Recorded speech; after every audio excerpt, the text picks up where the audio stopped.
ഭക്തി നേടൂ എന്നാണ്. ആ ശുദ്ധ ഭക്തിയാണ് നമ്മളെയൊക്കെ ഭഗവാനിലേക്ക് പ്രിയമാക്കി മാറ്റുക, ഭഗവാന് പ്രിയപ്പെട്ടതാക്കി മാറ്റുക. ഭക്തി മാത്രം മതി എന്ന് ഭക്തിയാണ് നേടേണ്ടത് എന്ന് ഉറപ്പിച്ച് പറഞ്ഞതിന് ശേഷം അടുത്ത സ്കന്ധത്തിലെ ആദ്യത്തെ കഥ ഒരു ഭക്തോത്തമന്റെ കഥയാണ്. ഭക്തിയാതുദോഷ ഭഗവാൻ ഗജയൂഥമായ കുംഭീന്ദ്രൻ പോയി ത്രികൂടാചല സരസിമുത പണ്ടഗസ്ത്യസ്യ ശാപാൻ കടിവിടാഞ്ഞായിരത്താണ്ടുഴന്നാൻ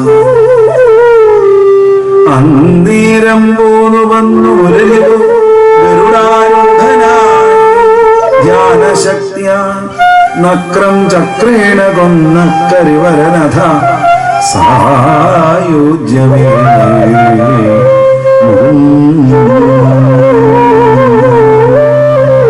കുംഭീന്ദ്രൻ പോയി ത്രികൂടാചല സരസിമുത പണ്ടഗസ്ത്യസ്യ ശാപാൽ പിങ്കാലിന്മേൽ പിടിച്ചു കടിവിടാഞ്ഞായിരത്താണ്ടുഴന്നാൻ അന്നേരം പോന്നു വന്നു മുരരിവു ഗരുഡാരൂഢനായി ധ്യാനശക്തിയ നക്രം ചക്രേണ കൊന്ന കരിവരനഥ സായൂജ്യമേ.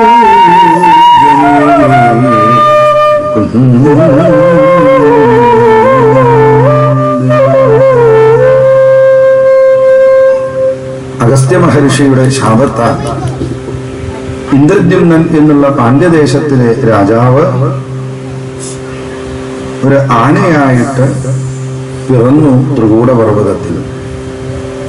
കാട്ടിലെ രാജാവായി മാറി ക്രമേണ എന്നാണ്. സ്വതവേ നമ്മളൊക്കെ കുട്ടിക്കാലത്ത് കഥകളൊക്കെ പറയുമ്പോഴും കേൾക്കുമ്പോഴും അമ്മമാരുടെ കയ്യിൽ നിന്നോ കൂട്ടുകാരിൽ നിന്നോ ഇല്ലെങ്കിൽ ചില അമർചിത്ര കഥകളിൽ നിന്നൊക്കെ വായിച്ചറിഞ്ഞിട്ട് എന്താ, കാട്ടിലെ രാജാവ് അത് സിംഹം. വലിപ്പത്തിൽ ആനയാണെങ്കിലും ശക്തിയിലും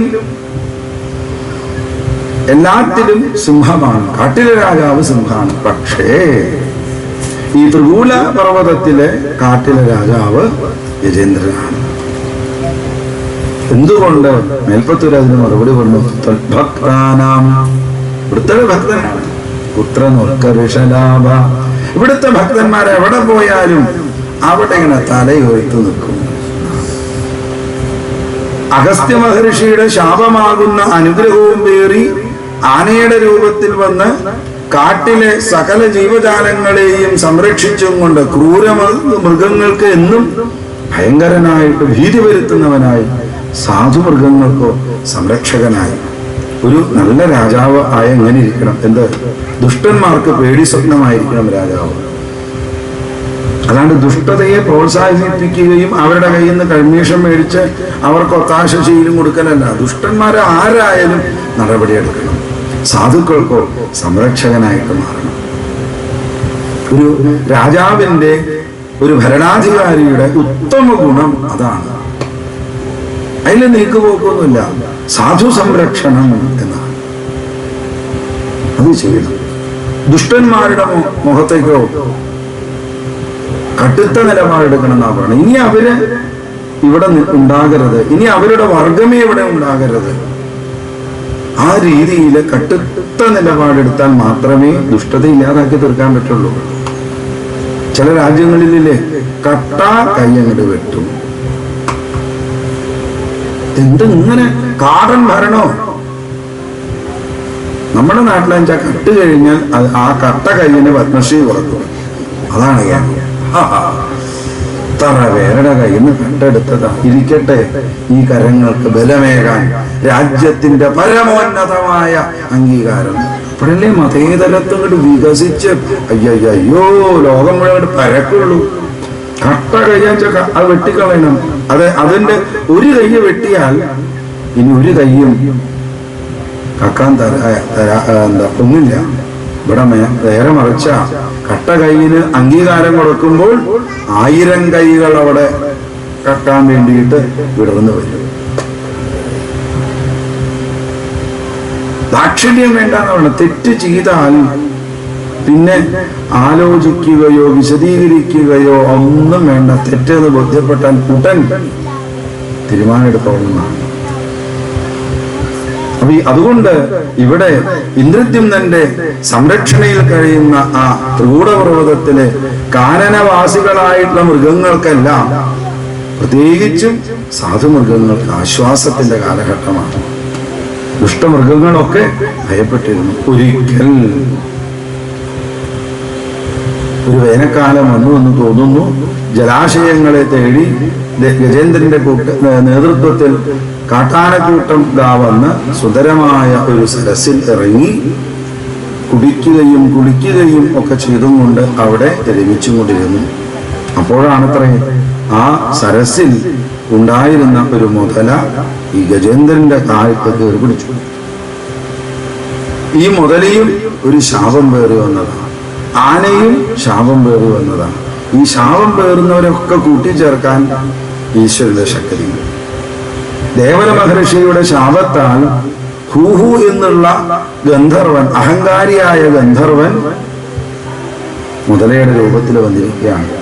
ശാപമോക്ഷം എന്താ? ഒരു ഭക്തന്റെ കാല് പിടിച്ചാൽ നിനക്ക് ഈ ശരീരം വിട്ട് പോവാമെന്നാണ്. നമുക്കൊക്കെ ഇത് പുരാണ കഥ പോലെ തോന്നുള്ളൂ. ശാപം, ആന, മുതല, പ്രാകൃതം.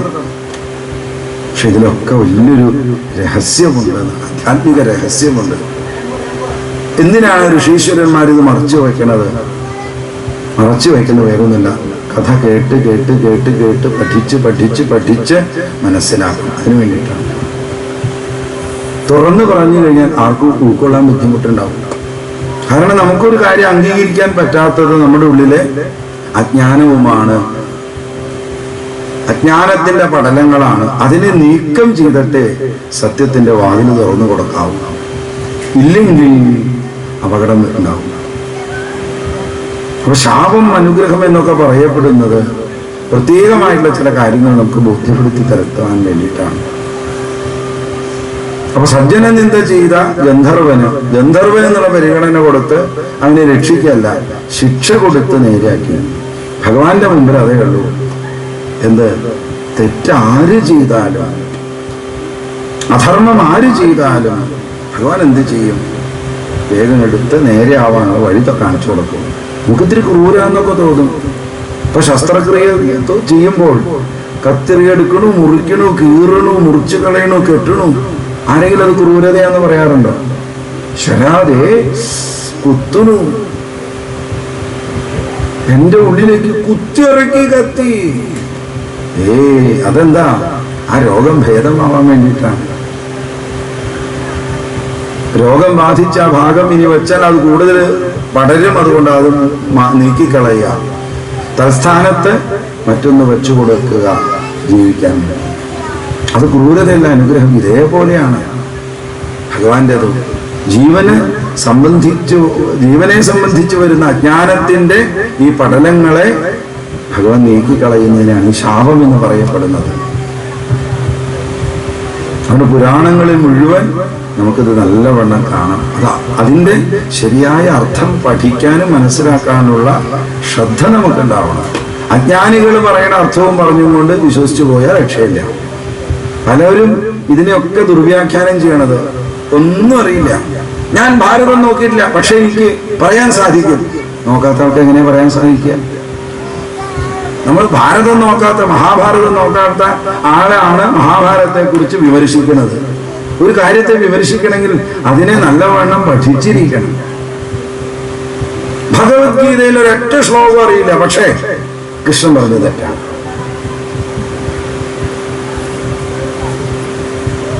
ഒറ്റ ശ്ലോകം അറിയാണ്ട് പറയാ കൃഷ്ണൻ പറഞ്ഞത് തെറ്റാണ്. എന്താ ഭഗവത്ഗീതയിൽ പറഞ്ഞിരിക്കുന്നത്? കൃഷ്ണൻ ജാതിയെ കുറിച്ച് പറഞ്ഞിട്ടില്ലേ? ശരാ, നോക്കാതെ പഠിക്കാതെ അതില് തനിക്ക് ആവശ്യമുള്ളതിനെ മാത്രം അടർത്തിയെടുത്തിട്ട് ഈ ഭാഷ അറിയാത്തവരുടെ മുമ്പിൽ ഗംഭീരമായിട്ടുള്ള വ്യാഖ്യാനമൊക്കെ ചെയ്ത്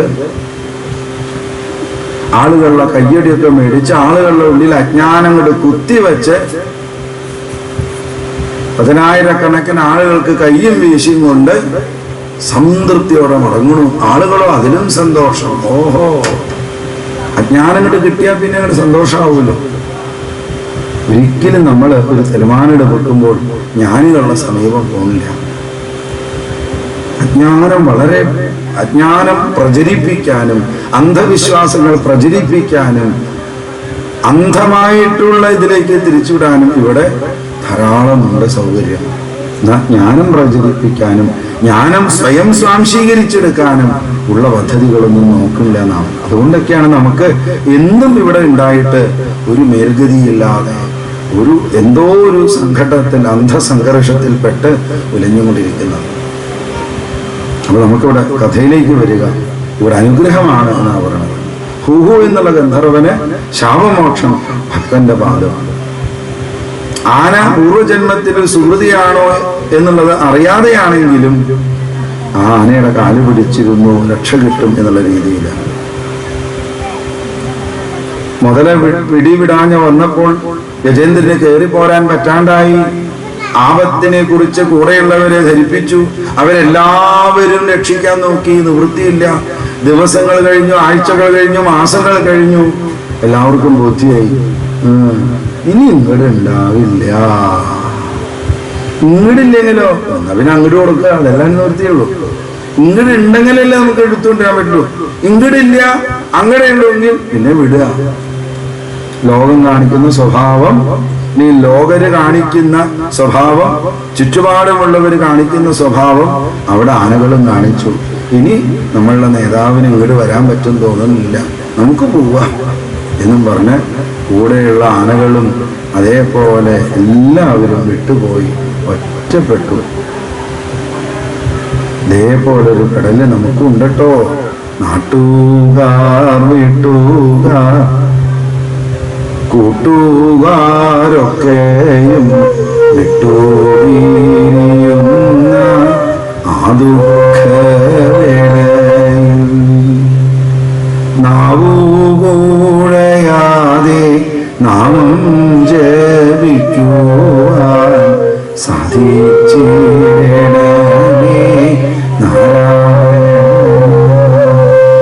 നാരായണ ഹരേ നാരായണ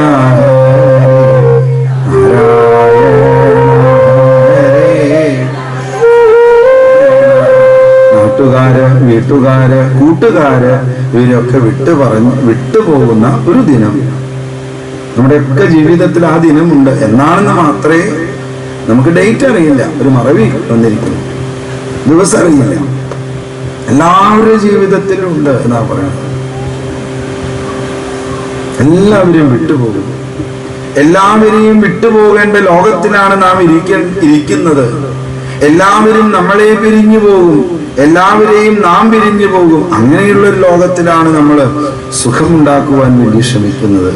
എന്തൊരു യുക്തിയില്ലായ്മയാണ് എന്ന് ആലോചിച്ച് നോക്കൂ. പക്ഷേ വിട്ടുപോകേണ്ട ഈ ലോകത്ത് ആനന്ദം അനുഭവിക്കാനുള്ള യോഗം നമുക്കുണ്ട് എന്ന് പ്രഖ്യാപിക്കുന്ന ശാസ്ത്രമാണ് ഭാഗവതം. അതുകൊണ്ട് വേർപിരിയലുകളെ ഓർക്കാനോ വേർപിരിഞ്ഞവരെ ഓർക്കാനോ അവരെ ഓർത്ത് കണ്ണീരോ പൊഴിക്കാനോ അല്ല ശ്രമിക്കേണ്ടത്. എല്ലാവരും നമ്മളെ കൈവിഴുമ്പോൾ ഓർക്കുക, ഈശ്വരൻ നിങ്ങളെ സ്വീകരിക്കാൻ തുടങ്ങിയിരിക്കുന്നു. കാരണം ഇവരെ കൊണ്ട് നിങ്ങൾക്ക് പ്രയോജനമില്ല. അതുകൊണ്ട് അവരെയൊക്കെ നിങ്ങളുടെ ജീവിതത്തിൽ നിന്ന് ഭഗവാൻ അകറ്റി തന്നിരിക്കുകയാണ്. ഭഗവാൻ മാത്രമേ ഉള്ളൂ എന്നുള്ള ഉത്തമ ബോധ്യം വരുത്താൻ വേണ്ടിയിട്ടാണ് ഇത് ചെയ്തിരിക്കുന്നത്. തിരിച്ചറിയുക. അതുകൊണ്ട് കൂടെയുള്ളവരൊക്കെ പോയപ്പോൾ നമ്മൾ കരയണ പോലെ ഒന്നും ആ ആന കരഞ്ഞില്ല. അതിന് ബോധ്യായി എന്ത്, സർവേശ്വരന് മാത്രമേ തന്നെ രക്ഷിക്കാൻ സാധിക്കുകയുള്ളൂ. വേറെ ഒരു ശക്തിക്കും, ഈ കരയിലുള്ള ഒരു ശക്തിക്കും തന്നെ രക്ഷിക്കാൻ സാധിക്കില്ല. ഇവർക്ക് കരയാൻ മാത്രമേ അറിയൂ. നമ്മളാണെങ്കിൽ എന്താ ചെയ്യുക? നമ്മൾ ആർക്കു വേണ്ടിയൊക്കെ ജീവിച്ചോ അവരൊക്കെ നമ്മൾ തളർന്നപ്പോൾ നമ്മളെ വിട്ടു പോകുമ്പോൾ ഉള്ളിലിരുന്ന് ഇങ്ങനെ ശവിക്കും. ഈ വെറ്റങ്ങൾക്കൊക്കെ വേണ്ടി പ്രവർത്തിച്ച എന്നെയല്ലേ പറയേണ്ടത്? നോക്കൂ, ഒരൊറ്റ എന്നെ തിരിഞ്ഞു നോക്കുന്നുണ്ടോന്ന് ഇങ്ങനെ ചുമരിനോട് അവലാദ്യം പറഞ്ഞുകൊണ്ടിരിക്കും. അപ്പോഴും ചൊല്ലില്ല ഒരു നാമം പോലും. എല്ലാവരും വിട്ടു, എല്ലാവരും കൈയൊഴിഞ്ഞു. ആഹന്ത വൈദ്യനും കൈവട്ട വേളയിൽ വൈദ്യൻ പോലും വിട്ടുകളഞ്ഞു. അപ്പോഴെങ്കിലും ഈശ്വര ആരുമില്ലല്ലോ, ഇനി എനിക്ക് ഭഗവാനുണ്ടല്ലോ. ഗോവിന്ദ ഹരി ഗോവിന്ദ ഹരി ഗോവിന്ദ ഹരി ഗോവിന്ദ ഗോവിന്ദ ഹരി ഗോവിന്ദ ഹരി ഗോവിന്ദ ഹരി ഗോവിന്ദ. ഏകാന്തത്തിലിരുന്ന് വേണമെങ്കിൽ ഒരു ഏകാന്ത തപസ് ചെയ്യാം. സർവം ബ്രഹ്മമയം എന്നുള്ള വിദ്യയിൽ ഉറച്ചു നിന്നും കൊണ്ട് ഭഗവാനെ വിളിക്കാം. പലവർക്കും തോന്നില്ല, പലവർക്കും കർമ്മവാസനകൾ അതിനെ അനുവദിക്കില്ല, പലവർക്കും അതുവരെ നേടിയ അറിവ് സമ്മതിക്കില്ല. കാരണം നേടിയ അറിവ് മുഴുവൻ അവിദ്യയാണ്. കരയാനും പരാതി പറയാനും വെറുക്കാനും ഒക്കെയാണ് ആ സമയത്ത് തോന്നുക. ചില സമയത്ത് ചിത്തഭ്രമം, മനോഭ്രമം, ബുദ്ധിഭ്രമം ഒക്കെ വരികയും ചെയ്യും. അപ്പോഴും ചൊല്ലില്ല. അപ്പൊ ഇവിടെ നമ്മളെ ഓർമ്മിപ്പിക്കണം എന്താ? എല്ലാവരും വിട്ടപ്പോൾ ഗജേന്ദ്രന് ഉറപ്പായി ഭഗവാൻ മാത്രമേ ഉള്ളൂ സത്യം. അതുകൊണ്ട് ഞാൻ വിളിക്കും ആ ഭഗവാനെ എന്നും പറഞ്ഞുകൊണ്ട് ആ ആന വിളിച്ചു. എന്താ ഗജേന്ദ്രന് യോഗ്യതയുള്ളത്? സത്യത്തിൽ ഒരു യോഗ്യതയില്ല. പക്ഷെ ഭഗവാനെ വിളിച്ചു. ഭഗവാനെ വിളിക്കുകയാണ് വേണ്ടത്. ഈ വലിയ ജീവി, അതിന്റെ ശരീരം നിലനിർത്താൻ മാത്രമുള്ള ബുദ്ധിയുള്ള ആ ജീവി പോരാ. ആനയെ വിശേഷിപ്പിക്കുന്നത് അത് മാത്രമല്ല, സ്വന്തം ശക്തി എന്തെന്ന് തിരിച്ചറിയാൻ പറ്റാത്ത ആ ജീവി ഭഗവാനെ ആശ്രയിച്ചു എങ്കിൽ സ്വന്തം ശക്തിയുടെ മഹാത്ഭുതം, വലിപ്പം ഉപനിഷത്തുകളും ഭഗവത്ഗീതയും ഭാഗവതവും വേദവും ഒക്കെ നമുക്ക് നിരന്തരം പറഞ്ഞുകൊണ്ടിരിക്കുന്ന മനുഷ്യ, നിന്റെ ശക്തിയെ കുറിച്ച് നീ ബോധവാനാകൂ എന്ന് നിരന്തരം ആഹ്വാനം ചെയ്തുകൊണ്ടിരിക്കുന്നു. അത് കേൾക്കാൻ വിധിച്ചവരാണ് നാം. എന്നിട്ട് പോലും നാം വിഷയാസക്തരായിട്ട് പോകുന്നു. കഷ്ടേ കഷ്ടേ എന്നാ പറയുന്നത്. വിളിക്കൂ ഭഗവാനെ എന്നാണ്. വിജേന്ദ്രന് പ്രാഗ്ജന്മന്യനുശിക്ഷിതം, പൂർവജന്മത്തിൽ കിട്ടിയ ആ ശിക്ഷണം നിമിത്തമാണ് എന്ന് തോന്നുന്നു. ഭഗവാനെ ശരണാഗതി ചെയ്തു. ഗജേന്ദ്ര ശരണാഗതി എന്നാ പറയണത്. ഗജേന്ദ്രനെ പോലെ ഭഗവാൻ മാത്രമേ ഉള്ളൂ എനിക്ക് എന്നങ്ങോട്ട് ഉറപ്പിച്ച് ഭഗവാനെ വിളിക്കാൻ തുടങ്ങിയപ്പോൾ പൂർവജന്മത്തിൽ ജപിച്ച മന്ത്രങ്ങൾ സ്മരണയിൽ ഉയർന്നു പൊന്തി. അത് ഉച്ചരിക്കാനുള്ള ശക്തി കിട്ടി. താമരപ്പൂക്കൾ പറിച്ചെടുത്ത് അർച്ചിക്കാനുള്ള ശക്തി കിട്ടി. ഓരോ താമരപ്പൂക്കൾ ആ സരസ്സിന് പറിച്ചെടുത്ത് ഭഗവാന് സമർപ്പിച്ചു. അല്പം കഴിഞ്ഞപ്പോഴേക്കുണ്ടായി പീലി ചാത്തി മാല ചുറ്റി മോടിയാർന്ന മോടി കുന്തളങ്ങളിടങ്ങുന്ന നമ്മളെ തണുപ്പി പാരാൻ അതിമനോഹരമായ സ്വരൂപത്തോടുകൂടി ഭഗവാൻ അവിടെ വന്ന് തന്റെ കയ്യിലുള്ള ചക്രം കൊണ്ട് നക്രം ചക്രേണ വന്ന കരിവരഥസായുജ്യമേകി തന്റെ കയ്യിലുള്ള ചക്രം കൊണ്ട് നക്രത്തെ വധിച്ചു കളഞ്ഞ് സാരൂപ്യമുക്തി കൊടുത്ത് ഹുഹുഗന്ധർവന് ഗന്ധർവ സ്വരൂപം സ്വീകരിച്ച് സ്വന്തം ലോകത്തിലേക്ക് മറിഞ്ഞു പോകുമ്പോഴാ ഭഗവാന്റെ ആ അംഗസ്പർശം കൊണ്ട്, കരസ്പർശം കൊണ്ട് ആനയുടെ ശരീരം വിട്ട് ഭഗവത് സ്വരൂപമായിട്ട് മാറിക്കഴിഞ്ഞിരിക്കുന്നു. രണ്ടു താക്ഷ്യന്മാരിലേറി രണ്ടുപേരോമോപ്പം അല്ലലന്നീ പരസ്പരം സല്ലപിച്ചും കൊണ്ട് അല്ലലന്നീ പരസ്പരം സല്ലപിച്ചും കൊണ്ട് നീലവർണ്ണം ചേർന്ന വാനിൽ ചെലിയറ്റി പൊങ്ങി അമ്പരന്നോടും അമ്പരന്നോടുമ്പോ അഗ്നി തൊട്ട ദേവവർഗം നോക്കി നോക്കി മനസ്സും കവർന്നോരാ ചിന്മയന്മാ പോയി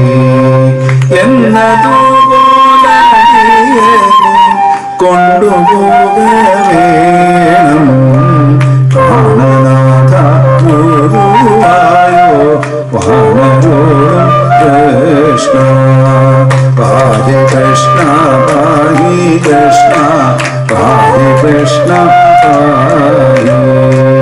പാഹി കൃഷ്ണ പാഹി കൃഷ്ണ പാഹി കൃഷ്ണ പാഹി പാഹി കൃഷ്ണ പാഹി കൃഷ്ണ പാഹി കൃഷ്ണ